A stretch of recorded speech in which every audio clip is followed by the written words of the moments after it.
Hey guys, what's going on? My name's Daniel and welcome to my channel. It is October. I've officially ripped out my entire pepper and tomato garden, and as soon as I did that, I started thinking of what is the next thing that I can start growing. My mind has been thinking a lot about staples, things that you use in everyday dishes like potatoes and onions, and I just found out that you can actually start planting garlic in October and you can harvest it in early summer.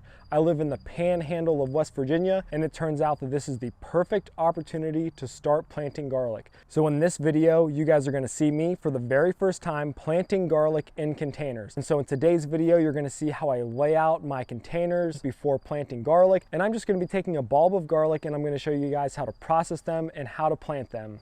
I'm really excited about planting garlic because there's a few things I want to try. I want to try preserving them in honey and also in a brine, and I just absolutely love garlic and I cook with it in so many different dishes. If you guys are as excited about planting garlic as I am, let's dive on into today's video. Like I said guys, in today's video I'm going to be taking some store-bought organic garlic. I'm going to show you what exactly you need to do to plant them, and I'm going to show you how to plant them in containers. I am by no means a garlic expert. This is my very first time planting garlic, but my hopes and dreams for this video is that I can inspire another beginner like myself to try something new, to get out there and realize that you don't have to be an expert gardener to start a new project. So the very first thing that you need to do with your bulb of garlic is to remove it from the package, obviously.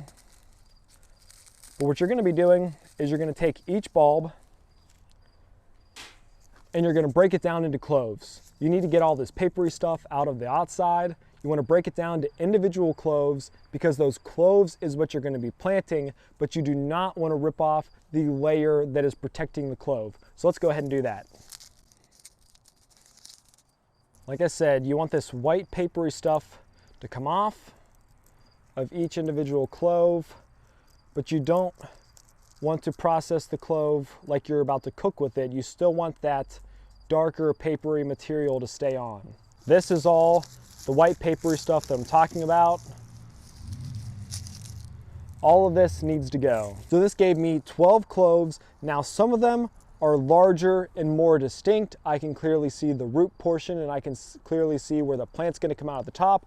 Some of them are smaller and don't look as distinct, and I wonder if maybe they'll grow as well.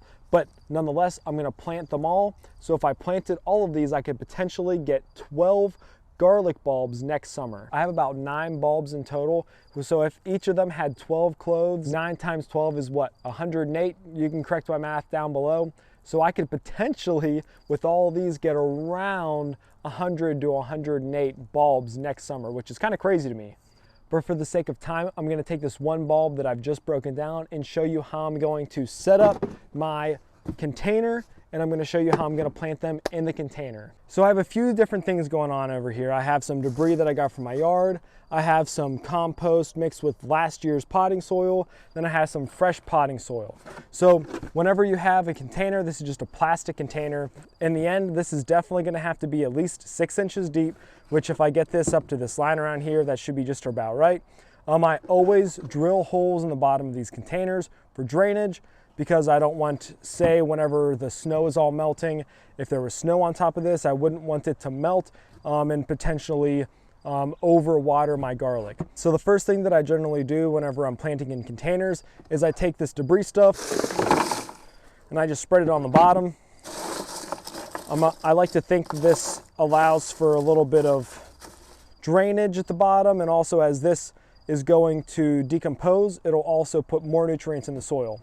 Then I have some compost from my compost tumbler that I mixed with some of last year's potting soil, and then I'm just going to dump that right on top. Because this is probably going to have the most nutrients. It's probably the richest. I don't necessarily want it to be in super contact with the garlic, but I do want it to be available for when the roots go down to nourish the garlic. Okay? And then the next thing I'm going to do, I'm going to take some of this fresh potting soil and I'm going to throw it on top. This is specifically for containers. I don't think that it really matters. I think that good potting soil is good potting soil. I personally go for the organic stuff. Then I'm going to put on another layer of last year's potting soil. just so I have some dry dirt to work with. So I'm gonna put some of my dry potting soil on top. Whenever you're planting garlic, it really only needs to be about 1 inch deep.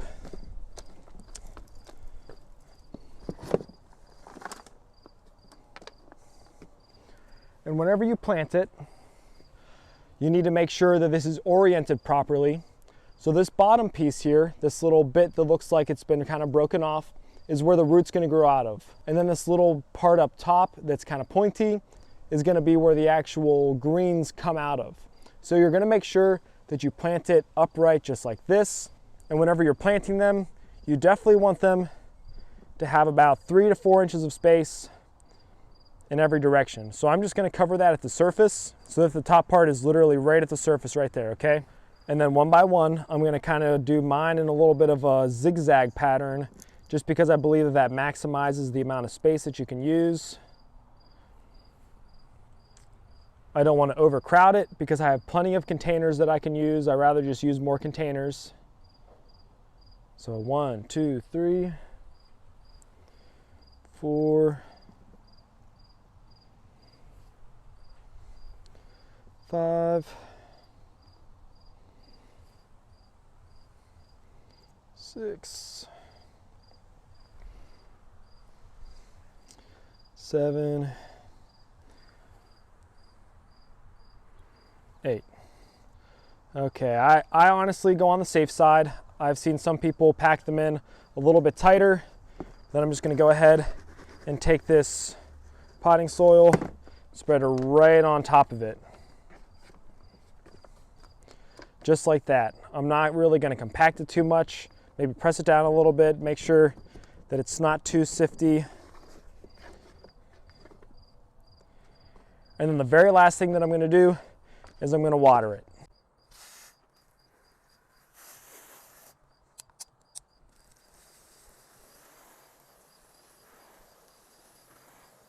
So I would say that that was an adequate watering. I'm gonna be looking at this over the next few weeks because honestly, whenever I first set up my container, sometimes it takes a while for it to acclimate to being soaked up. So I wanna make sure this doesn't get too dry.